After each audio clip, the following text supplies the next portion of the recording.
This is Jeff Timberell, Director of the Southwest Florida Real Estate Investment Association, here to talk about real-world real estate investing Part 1. This is going to be the first video in a longer series of videos. This mirrors presentations we have been doing in the Southwest Florida REIA for the last 3 months. Disclosure, we're sharing our own experiences and knowledge with you. Please do your own due diligence before utilizing anything here. This is not to be construed as investment advice, and you should seek competent counsel before trying this at home. In the past 3 years, we've assisted and advised and had ownership interests in several private equity entities that employed over $14 million in capital in the Florida market, which gave us not only unique insight as to the amount of business we've done, it also gave us some great insight into how institutionalized investors employ capital. Number one key to being successful is to understand what you're there to do. In my opinion, this is the most important thing. There's so many people running around the world. There's a lot of people wanting to run around and try and do real estate investing. They take courses, they read books, they go to meetings, but they really don't know what they're there to do. They really haven't spent that critical time understanding what you're here to do, what's your mission, what's your goals. I mean, without having any goals, it's hard to achieve any goals, if that makes any sense. From our experience, the clearer the plan you have, you will be able to operate with a margin of safety. And that's the key word in this business, a margin of safety, because the ones that survive, last, and grow true wealth are the ones that don't make mistakes or make mistakes that you can recover from. Investing in real estate. Investment is the purchase of an asset or an item with the hope that it will generate income or appreciate in the future and be sold at a higher price. Keyword, the future for investing. So what does that mean? The act of committing capital to an endeavor with the expectation of obtaining an additional income and or profit. That's what investing is. Something I've learned over the years, it's kind of like a narrative. It's a why in the road when you're talking to somebody that's in real estate. Are they a trader or are they an investor? Investors buy and hold. They get a return from the assets they own. Traders wholesale. Traders fix and flip.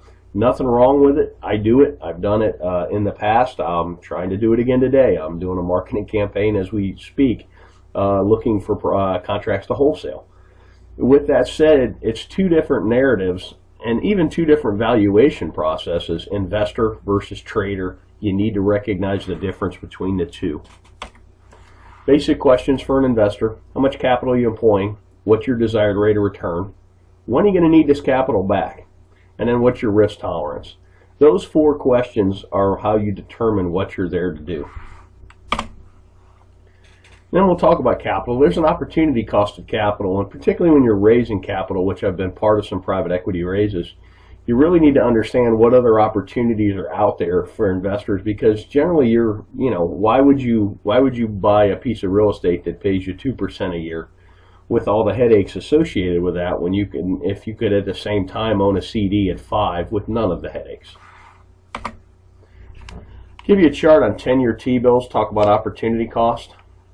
You can really see the recession, the Lehman Brothers crash really killed yields, but it's killed yields no matter what. I mean, pretty much at the time I'm talking about this, yields for a 10-year T-bill are bouncing between 2.6 and 2.8%. That's a terrible yield, particularly with the amount of money they're printing. And you go back 10 years, and this is why investment real estate has become so popular, because it's one of the few places you can get a yield. Here's CD rates from 1984 on, and if you notice, about early 2000s, everybody got excited about real estate, and that's because the CD rates of return just continued to go down. So right now, my God, on a 1-year CD, you're getting not even 1%. That makes real estate attractive, and that's something to watch as well. As CD rates and other rates on financial instruments go up, real estate may not appear as sexy, particularly to an investor who bought in the valley and bought right and has quite a bit of gain on the table.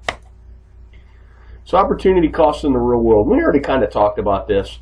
Most investors we know are looking for at least 6% a year. I know guys that are even looking for 15%, and that's a cash on cash, not an internal rate of return. That would be a whole nother video that could be a whole day's worth, understanding the difference between the two. But what here I'm talking about is a yearly cash on cash return. And you got to be mindful of unrealistic expectations. I've seen people that have pitched 30% returns, and I've seen investors that are looking for 30% returns. And it's really hard to do. There's a lot of randomness and a lot of happenstance, and you're going to lose a lot more than you're going to win when you're dialing up those kind of deals.